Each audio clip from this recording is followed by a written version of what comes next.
Maverick. Noun, unusual person. A visionary, leader, go-getter, an independent thinker.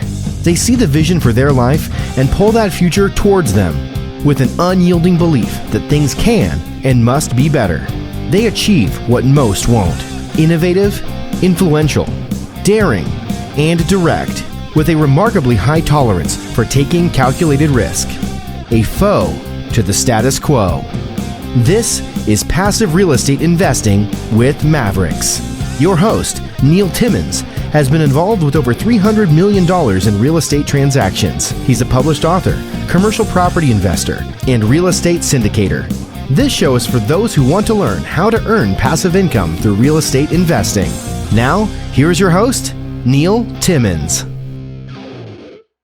It's another Freedom Friday here on this episode of Passive Real Estate Investing with Mavericks. I've got Ava Bouwkamp here with me, and we're going to uncover the three forces impacting industrial real estate. Hey Mavericks, this is Ava Bouwkamp, and this episode of Passive Real Estate Investing with Mavericks is brought to you by Legacy Impact Investors. We are an industrial investment firm located in cash flow country, the Midwest. We strive to shield off risk and beat inflation, all while producing predictable cash flow. We curate real estate investment opportunities for busy professionals and other real estate investors seeking passive income. To learn more about what we do and connect with me, go to www.legacyimpactinvestors.com. Welcome to Passive Real Estate Investing with Mavericks, where we provide actionable steps for you to grow your passive income and become job optional. During this episode, you're going to get to discover the three forces impacting industrial real estate. For those who are new, I'm your host, Neil Timmins. I love passive income from real estate. Now, before I jump into today's show, I want to make a request that at any point, like what you're hearing, give us a thumbs up. Be sure to subscribe to the show. Never miss a valuable episode. If you love what you hear, well, give us a written review. Plus, be certain to take a look at the description of this episode. We've packed it with thousands of dollars in free resources. I've got Ava Bouwkamp here with me. We're going to be tackling three forces impacting industrial real estate today. Ava, how are you? It's a beautiful day in the Midwest. How are you? I'm doing terrific. Thank you. It's always fun to be sitting down, to be chatting and going through what's taking place and what's impacting us right now in today's environment. And, for those who haven't plugged into every single episode, maybe don't know who you are, maybe let me set you up and describe who you are, right? You're our head of investor relations here at our firm, Legacy Impact Investors, where you connect with investors and help guide them through what it is that ultimately that we do. You're really a liaison, for lack of a better word, between our ability to execute on a business plan, buy real estate, and really them understanding if it's for them to get involved with us from an investment standpoint and educate them along the way, because sometimes it's perfect for them and sometimes it's just not perfect for them right now.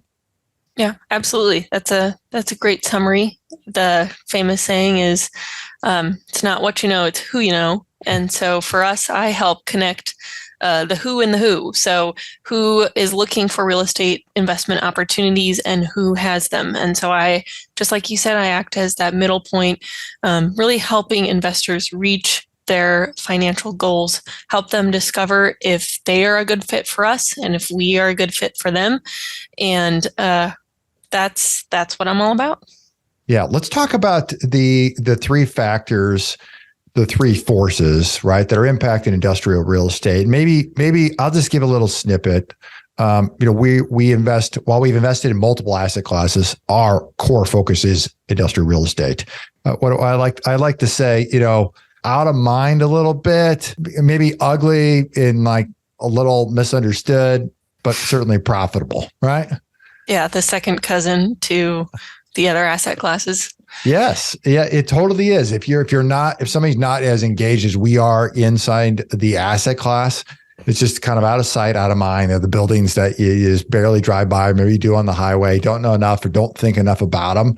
But for us, ugly, full, and profitable, that's how we like to, I say ugly, tongue in cheek, of course. We're not buying really ugly buildings, but it's just different. And it's been exceptional for us in terms of what we do. But let's talk about what are the forces impacting, industrial real estate specifically. So there's three key ones. Ava, lead us off. What's the first one? So I like to keep things very organized. That's my personality. So I've broken this down into three major factors, major components impacting the industrial real estate space today. And so the first one is economic factors that are impacting industrial real estate. So in 2022, as I think we're all aware, there was a lot of economic upheaval, largest annual percentage declines in the S&P, the NASDAQ, Dow Jones since the 2008 financial crisis. So, maybe that as the setup, how does that impact industrial real estate? Well, if we talk about what's taking place there's a lot of nuances that have taken place, from interest rates to the recession risk. Oddly enough, that industrial real estate has performed exceptionally well. So what's transpired there is in 2022, the number one asset class in terms of rental rate increase in this country were apartments. Number two happened to be industrial property. And so when you think about, there's been so much talk, of course, about apartments and multiple asset classes, but industrial kind of falls at the end of it. Is that there's just a lot of taking place from a supply and demand standpoint. And if you think about this supply and demand as it relates to anything, right? Let's talk about industrial buildings, but the types of buildings we buy were built anywhere from, generally speaking, 15 years ago to 50 years ago. They're not making 20-year-old buildings anymore, right? Same thing with apartments, same thing with anything. And there's just a tremendous demand for what's there. And as a result of new prices, the ability to build something new, the cost of construction has increased so much, is that all these things benefit, all these older buildings benefit from that increased inflation, all the economic upheaval that's been taking place. And so you're seeing tremendous demand there and just a fixed supply. Yeah, specifically, I'm thinking of not these huge, sprawling, brand new builds. We've talked about how the cost of construction has just gone through the roof, which means at scale, in order for a developer or a builder to really make their numbers work to put something up, they're going to go larger. And a lot of people don't have need for that giant amount of space. And so those smaller buildings that were built, 20 years ago come at a real premium, because that's the amount of space, the size of building that a lot more consumers have a need for. No, you're absolutely right about that. If we talk about you're going through the pandemic, there was a whole lot of supply chain disruptions taking place there, right? Some of the reports that I've read, they vary, but one of them said 72% of companies today are still dealing with supply chain issues. And as a result, there's been more reshoring or onshoring, means the same thing. You'll hear both terms. Yeah. There's companies coming back in manufacturing, specifically coming back to the US. What they found is that all having everything over in China to be made and then shipped over here, we went through the pandemic and a whole bunch of things broke. And all of us have experienced somewhere along the way an item or two that just went through the roof in costs. And a lot of it just had to do with the fact that we had continued demand and almost no supply because they just couldn't get it here. And companies are bringing manufacturing back to this country that we haven't seen in years. And so you're having significant demand for industrial space. Yeah, absolutely. So interest rates, big buzzword. Everyone's talking about how high interest rates are. But I want to hear you talk a little bit about how the rise of interest rates specifically impacts industrial real estate. And this really does apply to commercial real estate in general. I'm thinking of floating rate debt, how that impacts people who own industrial buildings, commercial real estate. how does that all play a factor in this picture? Yeah. So when it comes to mortgages, a mortgage on a commercial property is different than a mortgage on your house, for example. So on a mortgage on your house, just imagine what traditional, one of two things is pretty traditional, either a 15-year fixed rate mortgage or a 30-year fixed rate mortgage, meaning the interest rate is fixed. The payments are the same for principal and interest for 15 or 30 years. When it comes to commercial mortgages, that is not the case. It's typically you end up with a 5-year, although it varies, I'm giving you the average, 5-year fixed rate debt. So at the end of 5 years, when you may have a 25-year amortization, so your payments are relatively low, if you will. But at the end of 5 years, your interest rate's up, your loan's up, and now it becomes 100% due and payable. So what's happened over the course of the last 18 months, interest rates have risen real fast. And so what you're finding is that people who may have had a 4% mortgage may now have an 8% mortgage. And unless their income rose, or if they had borrowed too much to begin with, where it may have made sense at 4%, it definitely does not make sense at 8%. You're going to have investors with problems. And this isn't recessionary problems. It doesn't mean the business is bad or the real estate's bad. It just means they didn't have the financial stability or didn't stress test their rates, shock test the rates when they bought the property to know what it might look like 5 years from now. And now things look very different. And so we're going to see some distress inside of, it will be any industry, certainly inside of the commercial real estate industry for industrial, which is going to present some tremendous opportunities to buy a sound asset with a sound tenant, just a different economic structure that matches today's environment. Yeah, absolutely. So those are some of the economic factors that are impacting the industrial real estate space. And I want to move on to some of the social. So if we're thinking of three factors, economic and now social. And I know we've all, gone through COVID. Some of us may still be working remotely. We have team members who work remotely. Some people are still back in the office. But when everyone was at home working in their pajamas, a lot of people discovered, hey, it's really easy to order things online. I'll just buy that online. I see that cool thing on Instagram that I got a targeted ad for, and I'm going to buy that online. The U.S. Census Bureau's annual retail trade survey said that in 2020, so the first year of the pandemic, e-commerce sales increased by $244.2 billion with a B, and e-commerce sales have not slowed down. So with that context, Neil, how does that obviously tie in pretty well with industrial real estate? We all want it yesterday. We go online, we buy it, we click a button, and Amazon, when they came out, it had been all the rave for 2-day shipping. Now it's one day ship. Well, yeah. Then it moved to 1 day, and now it's like, can I get it in the same day? Because they have delivery, they have distribution systems and buildings, warehouses in your backyard, essentially, so you can get it the same day. Americans as consumers, we're not slowing down, and so our ability to be patient is like near zero, and it's going to continue that way, which means all that stuff has to go someplace. And Amazon's certainly not the only, although the largest online retailer. They're not the only one, not far and away. And so all those things have to go someplace.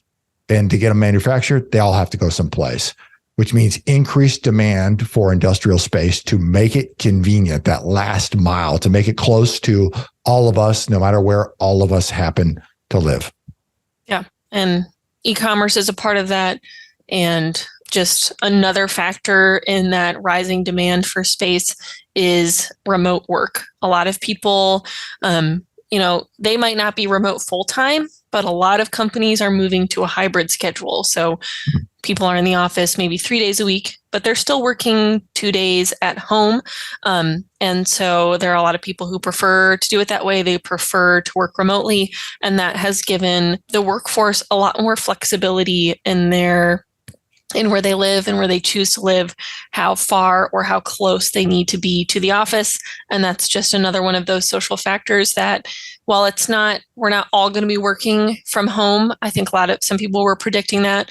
You see people pulling the workforce back into the office, but I don't think we're going to be at everyone's in the office 5 days a week anymore. It's going to be a hybrid. I think that bleeds well into the first one of continued online demand. What I hear you saying is that as a result of working home, although it may not continue for all of us forever, is that we now have changing consumer preferences. So many of us have been driven to online, and those behaviors are not going to change. And certainly the behaviors of the next generation, right? They almost, for a whole bunch of people for a long period of time, they've now been programmed that we're buying things online.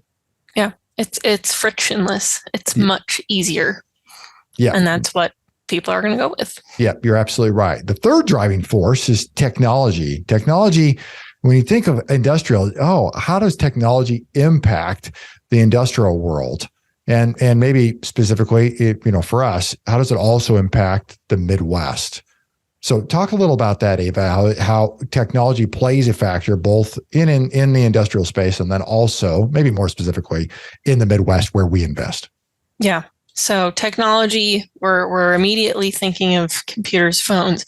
Another way to think about technology is infrastructure. Infrastructure that's already existing, that works well, that doesn't require a huge overhaul of the system. I went to school in New York City, lived there for a couple of years. And if you want to think of some out-of-date infrastructure technology, just think of the subway system. But here in the Midwest, even though everyone thinks we're flyover country, we actually have a huge network, distribution networks that are in place, that work well, that get maintained and repaired on a regular basis. So strong infrastructure for rail, for trucking, ports, access to ports through major rivers that run through the Midwest. A truck originating from Iowa, which is where we're based out of, can reach 83 million people in a 1-day drive leaving Iowa. And in 2 days drive leaving Iowa, a truck can reach 252 million people. And so if we think back to everyone wanting 1-day, 2-day shipping from Amazon, it's very important to be able to think about and factor in, where can I get from each of these different locations? And do those locations have the infrastructure in place to get my goods, to get that business's goods where they need to go? And so that's a huge plus of the Midwest, is tons of great infrastructure. Yeah, infrastructure, CNBC indicated the top 4 spots for infrastructure were Indiana, Ohio, Illinois, and Minnesota, right?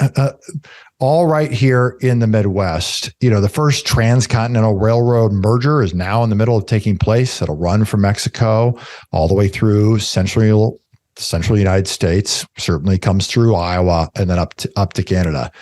What are the benefits of this happen to be? Well, from a distribution stub, for having all the infrastructure in place, it makes it really easy to get goods from A to B, which means distribution hubs, which means tremendous warehouses, right? Tremendous use and need for industrial property. And then, just because it's a distributor, right, a hub, all those things have to get manufactured as well. So they all come in, they're pieces, the components, all the things that have to come in to support even a distribution network. And so the ability to be centralized and to move these things from A to B, the technology that is here from an infrastructure standpoint is very strong in comparison to a whole bunch of sections of this country. Yeah, absolutely. And not to be discounted, but doing business in the Midwest is cheaper. It's cheaper for people to live here. It's cheaper for people to send their kids to school here. The cost of living and the cost of housing is simply much lower. And so that's a huge bonus for companies that are looking to either relocate or at least factor that into their cost of doing business. Yeah. 3 big factors: economic, social, and technology. Ava, this has been a great conversation. I'm going to leave you with the last word for today. Yeah.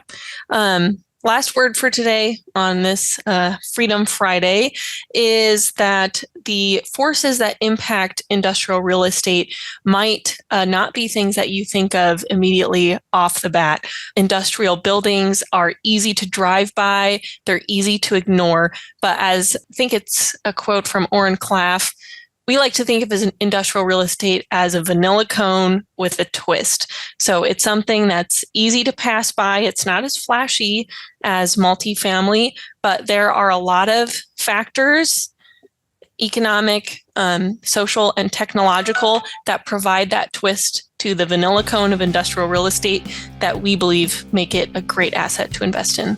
Oh, that's great. Hey, thanks so much, and I'll see you in the next podcast. To our listeners, pat yourself on the back. You guys have made it to the end of the show, and most people never finish what they start. If you receive value from today's show, be sure to share it on LinkedIn, your Facebook page, or your social media platform of choice. Subscribe to never miss a valuable episode in the future. And if you found value in today's episode, give us a thumbs up with a positive review. If there's a particular topic you'd like to hear about, well, I want to hear from you. Shoot me a message on LinkedIn. The link to my profile is below in the show notes. You can connect with me there for more valuable content.